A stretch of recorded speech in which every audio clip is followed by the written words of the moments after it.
Caríssimo que tem nos acompanhado na TV Chico Xavier, que a paz do nosso Mestre Jesus, mais uma vez, possa estar com todos nós.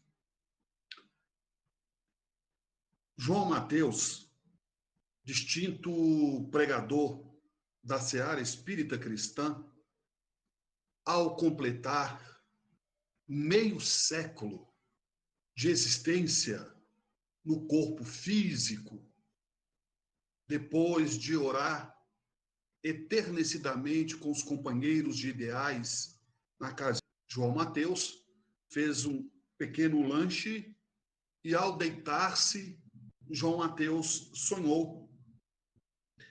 E sonhou que alcançara as portas do céu. Neste suposto sonho, João Mateus, então, deparou-se com o mensageiro da passagem celeste. E este, por sua vez, com o primoroso documento em mãos, disse a João Mateus: João Mateus, antes de você adentrar, sua ficha seria uma espécie de dossiê, disse o mensageiro da passagem celeste. Aqui nesta ficha está registrado todos os seus atos, desde o seu nascimento até os últimos momentos de sua vida. Com isso, então, o mensageiro da passagem celeste começou a ler o primoroso documento da seguinte forma: João Mateus, renascimento na Terra em 1904. Os melhores professores, nunca sofreu acidente de importância, casou-se aos 23 anos de idade em regime de escravização da mulher, católico, apostólico romano, até os 26 anos de idade. E presenciou, sem menor atenção, 672 missas. Aos 27 anos de idade, transferiu-se para reuniões, levando sempre o nome do Mestre Jesus. Para as pessoas que o procuravam, na pessoa de necessitados, carentes, tanto do espírito quanto da matéria, em termos materiais, colaborou durante toda a sua existência com alguns centavos. E para as chamadas instituições filantrópicas, doou, durante todos esses 50 anos, também de conselheiro, nunca encontrara tempo. Possui um patrimônio entre terreno, aluguéis, o equivalente a 5 milhões de reais. E em fundo de investimento, possui mais que 1 milhão de reais. Quando, por sua vez, o mensageiro da passagem celeste iria ler o último item da ficha de João Mateus, e então João Mateus ficou extremamente preocupado, que para ele, João Mateus, não foi um sonho simplesmente, foi um aviso. E ele, pensando consigo mesmo, no seu íntimo, no seu interior, que ele havia completado na noite anterior 50 anos de idade. E como presidente daquela casa espírita, e como presidente da instituição, ele então percebeu que ele não tinha feito quase nada. O arrependimento, o tempo não passa em vão. O tempo tem o seu momento certo de amadurecer o fruto. E, não obstante, então, João Mateus, preocupado com aquele suposto sonho, aquele suposto aviso, segundo ele, foi ao telefone e ligou para o diretor da Casa Espírita, para o tesoureiro, para o primeiro secretário, para o vice-presidente, e pediu uma reunião extraordinária naquele mesmo dia e naquela noite. Os amigos, todos ali presentes na reunião, os colegas, o tesoureiro, e lá estava João Mateus como presidente daquela Casa Espírita, como coordenador, gestor daquela instituição filantrópica. E ele então começa a contar que na noite anterior, depois que ele havia orado com os amigos no centro espírita, ao ir para a sua residência, ele teve esse aviso, que para ele, João Mateus, dizendo aos colegas, que não foi um aviso, foi um chamamento, foi mais que um aviso, foi um alerta, mostrando para ele que ele deveria recuperar o tempo perdido. Se a coluna espiritual narrasse as suas ações, seus atos, registrados naquela ficha, registrado naquele dossiê. E assim se fez. Ele narrou o sonho.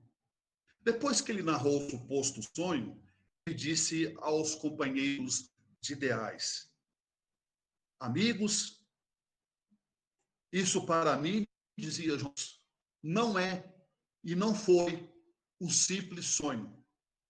Foi um aviso, foi uma oportunidade que Deus está concedendo à minha mão. Doar metade do meu patrimônio, resgatar o meu fundo de aplicações a metade, para que possamos juntos construir, e nós vamos começar amanhã, construir uma creche, que possamos construir a creche em tempo recorde, o mais rápido possível. Porque esse suposto sonho, esse aviso, me chamou a atenção em que devo trabalhar enquanto é tempo. Com isso, então, dizia João Mateus aos obreiros, ao primeiro secretário, ao primeiro tesoureiro, e todos vocês deverão comparecer à minha residência às 8 horas da manhã, em ponto, que eu estarei delegando as tarefas a cada um de vocês. Estarei delegando para que um possa cuidar da parte burocrática, das papeladas, ao município, junto ao governo estadual, ao governo federal. O outro estarei deixando encarregado para comprar os materiais. E assim ele foi pré-definindo. E segundo ele, aquele sonho mudou o seu modo de pensar, que ele, dali em diante, seria um novo homem, uma nova pessoa. E assim se fez. Contudo, no dia seguinte, quando os amigos lhe bateram a porta, às 8 horas da manhã, vitimado de um acidente de coronárias, João Mateus estava morto. João Mateus, vitimado de um acidente das coronárias, João Mateus havia desencarnado. Hoje estamos falando do capítulo 18º do item 6º. Nem todos que dizem Senhor, Senhor, entrarão no reino dos céus. Nem todos que dizem Senhor, Senhor, entrarão no reino dos céus. Muitos serão chamados, poucos serão os escolhidos. Vejamos então, percebemos nesse episódio que João Mateus, ao completar 50 anos na idade terráquea, ele não tinha feito quase nada. E aquele suposto sonho, aquela visita ao plano espiritual, mostrou que realmente via em que ele atuava como presidente da instituição, não deu tempo. A morte o arrebatou. A vida, caríssimos irmãos, estimadas irmãs e caríssimos internautas, a vida aqui na matéria, aqui na Terra, é um sopro. A vida passa num piscar de olhos. E o que nós temos feito com o tempo que Deus confiou a cada um de nós? A religião ajuda, a religião orienta. Mas, como diz Allan Kardec, através, menos caríssimos internautas, caríssimos irmãos, se Allan Kardec, por sua vez, estivesse escrito com os espíritos fora do centro espírita, não há salvação. Ou talvez poderiam ter escrito fora da Igreja Católica Apostólica Romana, não há salvação. Ou, por sua vez, poderiam ter cometido um equívoco ao escrever, hipoteticamente, fora do templo evangélico não há salvação. Espíritos, de forma notável, de forma sábia e com extrema sabedoria, escreveram: fora não há paz, não há harmonia, não há equilíbrio, não há tolerância, não há compreensão, não há indulgência para com as faltas alheias, não há perdão das ofensas fora do amor. E tudo isso, muito mais, caríssimos internautas e caríssimos irmãos e estimadas irmãs. Quando nós falamos que a vida é um sopro, tudo muito rápido, o que é 60 anos de idade na vida material? 60, 50? Depende. O tempo é relativo. João Mateus tinha 50 anos de idade. Fazemos uma análise. João Mateus, por exemplo, do 0 aos 10 anos de idade, uma criança entrando de 10 a 15, 18 anos de idade na adolescência, depois adulta, a hora que nós damos conta de si, a hora que nós realmente começamos a amadurecer, entender, compreender a vida, a essência, a proposta da vida, e a nossa proposta aqui na Terra, nós já estamos com os nossos 40, 50 anos de idade, ou às vezes até mais, mas sabemos o que importa também é a qualidade e não a quantidade. É a qualidade. Em 14 anos, Allan Kardec codificou toda a obra da doutrina espírita. Nós, em uma reencarnação, talvez não tínhamos ou não teríamos condições de fazer nem um terço que Allan Kardec fez. Mas sabemos que isso é de cada espírito, forma individual de cada um. Mas quando nós falamos que o tempo é relativo, eu pergunto aos nossos irmãos internautas que estão nos acompanhando aí nas redes sociais, o que vale, por exemplo, estar, né, num ambiente praiano, que está em frente a uma praia, por exemplo, sentado ou deitado em uma rede, tomando água de coco. O que é 5 minutos? É muito pouco, não é? Mal dá para tomar água de coco, ou, enfim, 5 minutos é muito rápido. Mas eu pergunto aos nossos irmãos internautas, o que é 5 minutos para um soldado do Corpo de Bombeiro? O que é 1 minuto para um médico na unidade intensiva de tratamento para um paciente que está tendo teste de parada cardíaca? 1 minuto para um médico é muito para salvar uma vida. E que nós travamos, o verdadeiro inimigo, caríssimos irmãos, estimadas irmãs, está dentro de cada um de nós. O apóstolo Paulo já dizia: meu Deus, meu Deus, meu Deus. Por quê? Bem que eu tanto quero fazer, mas o mal que eu não quero fazer, eu faço a todo instante, dizia o apóstolo Paulo. Meu Deus, meu Deus, meu Deus, por quê? O bem que eu tanto quero fazer, eu não consigo. Mas o mal que eu não quero fazer, eu faço a todo instante. Dizia o apóstolo Paulo.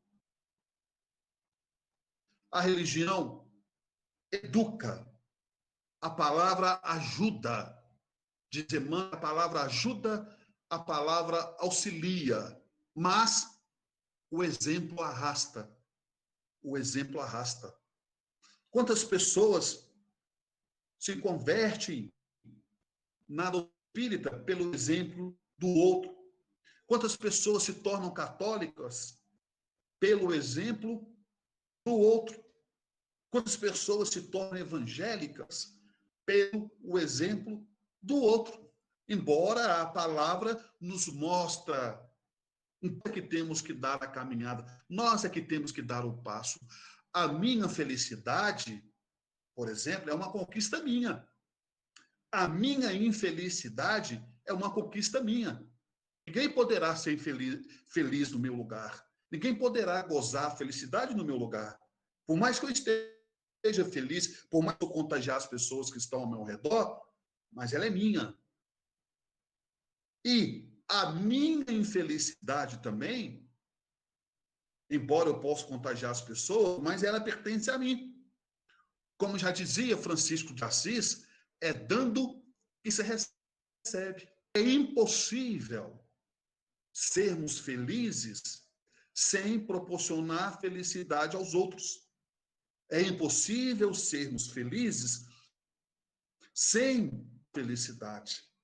A nossa felicidade, segundo André Luiz, autor do Nosso Lar, a nossa felicidade ela é e será exatamente do tamanho da felicidade em que estivermos proporcionando aos outros. E a nossa infelicidade será também tão quanto o tamanho da infelicidade que estivermos proporcionando ao outro. Ninguém é natural da lei de causa e efeito. Allan Kardec, o codificador da doutrina espírita, nos diz que o verdadeiro espírita é aquele que se esforça para dominar suas má tendências. Ora, se Allan Kardec nos diz que o verdadeiro espírita é aquele que se esforça para dominar suas má tendências, logo, chegamos à conclusão que todos nós somos portadores de má tendências. Devemos controlar, devemos lutar contra essas má tendências. E Allan Kardec, o codificador, nos diz mais causa inteligente. Logo, chegamos à conclusão e podemos dizer, por que não? Toda infelicidade tem uma causa infeliz. E toda felicidade, com certeza, tem uma causa feliz. Então, nós recebemos da vida aquilo que nós damos à vida. E muitas das vezes recebemos da vida, ainda assim, contas, reflexos de reencarnações passadas. É um sofrimento que não tem, digamos assim, uma explicação. O que não tem explicação na atual existência está uma explicação, um fundamento plausível, iremos encontrar em vidas passadas. E com isso entendemos a importância de todos nós de darmos o melhor de nós. Como que eu posso querer um mundo de paz se eu não distribuo paz? Como que eu posso querer que as pessoas sejam tolerantes comigo se eu não sou tolerante para com as pessoas? Como que eu quero que o outro me perdoe se eu não perdoo o outro? Como que eu quero que as pessoas me ajudem que se recebe? Nós já falamos isso e repetimos. É a lei de causa e efeito. Nós vamos colher exatamente aquilo que nós estivemos plantando. A colheita é obrigatória para todos nós. E nós, caríssimos irmãos, estimadas irmãs e internautas, e nós que somos espíritas, somos muito cobrados, tanto pelo mundo espiritual quanto pelo mundo material. Quantas pessoas já ouvi dizer assim, não, procura fulano, tenho certeza que ele irá te auxiliar, eu tenho certeza que ele irá te ajudar. E a pessoa ainda pergunta, mas por que você tem tanta certeza que ele irá te ajudar? Não, porque ele é uma pessoa muito boa, ele é espírita. Vejam só, a responsabilidade que as pessoas imputam em nossos ombros porque carregamos o rótulo de sermos espíritas. Quantas pessoas dizem assim, não, liga para fulano, manda uma mensagem para ele, que eu tenho certeza que ele vai te orientar, porque ele é espírita. Ele é uma pessoa tolerante, ele é uma pessoa compreensiva, ele é uma pessoa caridosa.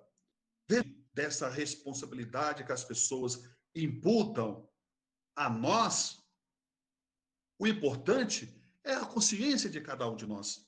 O importante é buscarmos, carregarmos essa essência divina, essa essência da benevolência, essa essência do amor. Quanto Jesus disse, amar a Deus sobre todas as coisas e ao próximo como a si mesmo.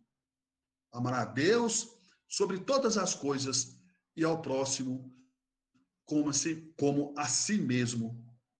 Quer dizer, a máxima, irmãs, da questão que nem todos que dizem Senhor, Senhor entrarão no reino dos céus, que a religião é importante, que as pessoas esperam às vezes muito de nós e nós doamos não aquilo que a pessoa estava esperando à altura das suas expectativas, da sua ansiedade. E com isso a vida vai nos ensinando. E com isso a vida vai mostrando a cada um de nós. Eu recordo-me com muita precisão, em um determinado período, nos anos 90, meados de 95, 96, eu tinha acordado. É deselegante, é desagradável. Eu não sei, não me recordo exatamente, mas só sei que eu acordei atrasado. Eu sempre procurei ser pontual nos meus compromissos. Sempre procurei chegar mais cedo do que o horário marcado, seja no trabalho, seja na casa espírita, enfim. E nesse dia eu acordei atrasado. Eu então me arrumei rápido e fui para o trabalho, em passos firmes. E o interessante que não deu tempo de fazer a prece, e no caminho eu fui fazendo as minhas orações. E vejam só o que é o nosso pensamento. No caminho eu fui fazendo minhas orações, e com isso, então, eu pensava que me pegar de conversa, eu gosto de conversar muito, eu vou acabar chegando mais atrasado no serviço ainda. E continuei rezando, fazendo as minhas orações, né, em passos firmes, andando depressa. E incrível que pareça, quando nós estamos atrasados, quanto mais depressa a gente anda, parece que mais depressa também o relógio passa. E com isso, então, caríssimos irmãos, estimadas irmãs e queridos internautas, eu andando depressa, de repente, eu viro o quarteirão.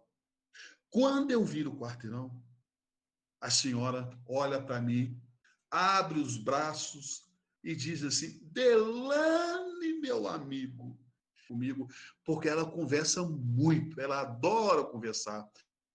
E todas as vezes que nós encontramos, seja na via pública ou na casa espírita, podemos calcular aí no mínimo 15, meia hora de conversa. Ela conversa muito, e só ela que fala. Quando eu vi ela, me deu um pavor, me deu um pânico. Eu falei, pronto, eu vou perder o emprego, vou chegar mais atrasado do que eu estava prevendo, do que estava previsto, esse atraso meu no trabalho. E ela, Delane, meu filho, foi bom te ver, que eu estou precisando conversar com você. Aí eu fiquei mais apavorado. Claro que eu não demonstrei nada a ela. Vocês imaginam, se ela já gosta de conversar, Deus do céu, que terror, que pavor. E agora, como é que eu faço nessa situação? E nada a demonstrei. Ela veio, me abraçou, eu abracei a ela. Eu pensando, meu Deus, tomara que ela fale rápido o que ela tem para falar, que eu tenho que ir para o meu serviço. Olha só o que é o nosso pensamento. Olha só o que é a nossa conduta, né? E com isso, então, caríssimos irmãos, ela disse, Delane, estou precisando conversar com você, meu filho. E eu disse a ela, o que foi, minha irmã? Doido para ela falar logo, eu encerrar o assunto, orientar, enfim, conversar com ela e ir para o meu trabalho, retomar o rumo em direção ao trajeto para o meu trabalho. E ela dizia, Delane, meu filho, o que era? Ali já foi 10 minutos. Só nesse, eu estou precisando conversar com você, foi bom te encontrar, já se passaram uns 10, 15 minutos, ali já fui ficando agonizado. Quase que eu falei com ela, desembucha, mulher, fala logo o que você tem para falar. Claro que eu não falei isso por questão de educação, e eu ali me controlando, né? Ela me disse, Delane, meu filho, reza para mim. Hoje à noite eu vou ter uma conversa, às 9 horas da noite com meu marido, e dependendo do andamento dessa conversa, eu posso até separar dele. Eu pensei, então a coisa é séria, né? E ela disse aos espirituais que você pedisse aos guias lá do seu centro espírita e reze para mim, para que eu não possa separar dele, porque eu amo ele, mas nós estamos num momento tão delicado de crise conjugal. E eu disse a ela, não, minha irmã, pode ficar tranquila, eu vou rezar. Aí eu me acalmei também, eu estava ansioso e vi que era uma situação delicada e fui para o trabalho. Trabalhei um dia inteiro. Cheguei em casa extremamente cansado. Imaginem, eu encontrei com ela às 8h15, 8h20 da manhã. Cheguei em casa, já era 7 horas da noite. O trânsito, né? Horário de rush, transporte. Cheguei em casa, exausto, tomei o banho. Como nesse dia eu não tinha nenhuma atividade, eu estava tão cansado e acabei dormindo logo após as refeições. E deitei por volta de 9, mais ou menos, 9h15.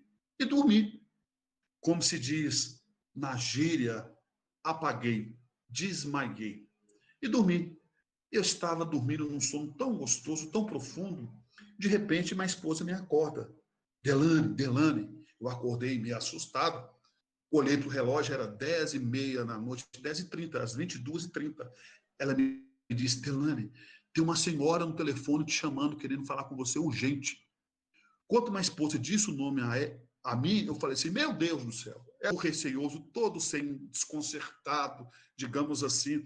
Quando eu atendi o telefone, ele disse, Delane, danado, você me paga. Você vai ver. Eu pensei, meu Deus do céu, a mulher separou, ela vai me enforcar, ela vai me matar também. Ele me disse, Delane do céu, você vai ver, você me paga, seu danado. Eu falei, meu irmão, o que foi? Eu pensando, lá vem chumbo grosso, né? Do lado de lá da linha, ela me disse, Delane, meu filho, graças à sua oração, graças ao bom Deus, graças à espiritualidade, aos guias, eu fiquei extremamente com vergonha e sem graça. Eu disse a ela, não, minha irmã, você não precisa me agradecer, não. Ela, não, eu tenho que te agradecer, sim. Eu tentando dizer a ela que não precisava agradecer, que eu não tinha feito nada, que eu tinha esquecido de orar. Foi ela mesma que salvou o casamento dela através da fé dela, juntamente com o seu companheiro, juntamente com o seu marido. E ela disse, Delane do céu, eu tenho que te agradecer. Eu falei, não, minha irmã, agradeça a Deus, agradeça a espiritualidade. Jesus já dizia, ele disse a ela, eu fiz e tu podes fazer muito mais. Jesus disse, quem te curou foi tua fé, não fui eu. E ela, ainda assim, grata com a minha pessoa. E eu fiquei extremamente da minha parte para com ela. Eu esqueci de orar por ela. Mas a espiritualidade, ela com certeza fez a parte dela, ela recebeu um amparo, mostrando para nós que nós não estamos sozinhos e nunca tivemos sozinhos. Jesus disse, onde 2 ou mais pessoas estiverem reunidas, eu estarei presente. E quando ele curava, ele sempre dizia, não fui eu que te curei, quem te curou foi tua fé. E devemos acreditar mais no nosso potencial. Devemos acreditar mais em nós também. Não ficar totalmente dependente das pessoas. É claro que nós dependemos das pessoas. Começando pelo pensamento. Substituindo os nossos pensamentos positivos pelos pensamentos negativos. Já é um começo. Substituindo nossos pensamentos positivos pelos nossos pensamentos negativos. É assim, é buscando olhar as pessoas com outro olhar, não com olhar de crítica, porque ninguém muda ninguém. Ninguém irá mudar ninguém. Nós podemos ajudar, auxiliar, aconselhar, mas cada um muda por si só. Cada um muda no momento certo. A fruta, ela só vai amadurecer isso nos internautas. A vida nós temos que descomplicá-la e não complicá-la. É evitar o mal, é fugir do mal e buscar o bem, começando pelos pensamentos, pensando positivo pelas pessoas, desejando bem às pessoas, fazendo bem, auxiliando as pessoas, para termos paz de espírito, para termos a consciência tranquila. Allan Kardec, na questão de número 165, em O Livro dos Espíritos, Allan Kardec, se o conhecimento espírita que nós temos irá nos ajudar quando chegarmos no mundo espiritual? Vejam que pergunta interessante. Se o conhecimento espírita, em que nós temos, irá nos ajudar quando chegarmos no mundo espiritual, e vejam só o que os espíritos respondem. Irá nos ajudar muito, mas só terá efeito se tivermos com os corações voltados para a prática do bem e a pureza da consciência tranquila. Só terá efeito se tivermos com os corações voltados para a prática do bem e a pureza acompanhado. A questão de número 165 do codificador Allan Kardec, respondida pelos amigos benfeitores imortais. A vida está aí. O caminho tem a seguir. Temos livre-arbítrio. Questão de número 843, em O Livro dos Espíritos. Questão 843, em O Livro dos Espíritos. Livre-arbítrio. Ou seja, nós temos liberdade de escolher qual caminho nós vamos caminhar, nós vamos traçar para nossas vidas. E que procuremos, caríssimos irmãos, estimadas irmãs, traçarmos o caminho do bem. O caminho nos ensinando. Independentemente do rótulo da nossa religião. Porque com Jesus, que está presente em todas as religiões cristãs, com Jesus se vai ao longe. E com Deus, como diz os budistas na sétima linha do budismo, enquanto nós damos um passo em direção a Deus, Deus, caminha 1000 passos em direção a nós.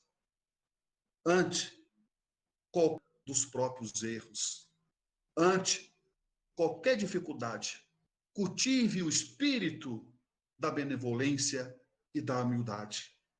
Ante os pesares da vida, observa a alma querida, a dor que ilumina a vida.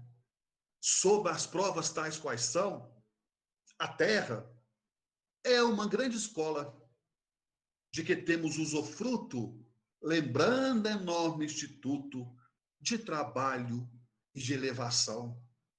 Nascemos e renascemos, atendendo às leis que nos cabem, naquele com quem vivemos, jaz em ponto supremo do nosso próprio lugar. Nas tarefas em que estejas, cumpre o dever que te assiste. Se a vida parece triste, não te queixes de ninguém. Cada pessoa na terra intimamente é chamada a servir, de estrada a estrada para a vitória do bem.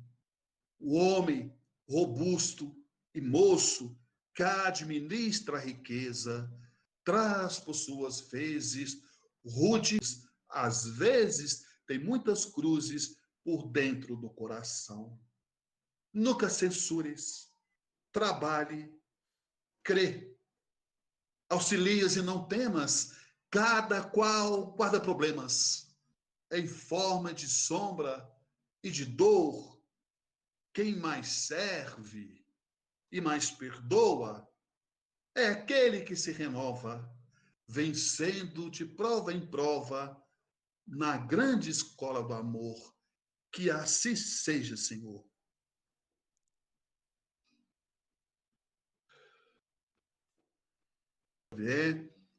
Ao nosso querido Ribamar e toda a equipe da TV Chico Xavier, que nos proporcionaram esse momento de paz e de harmonia. E aqueles nossos irmãos internautas que nos seguem e quiserem se inscrever no nosso canal no YouTube, é @Delane Lavarini. Lembrando que Delane é com 2 N's, @Delane Lavarini. Um forte abraço e até lá, uma próxima oportunidade.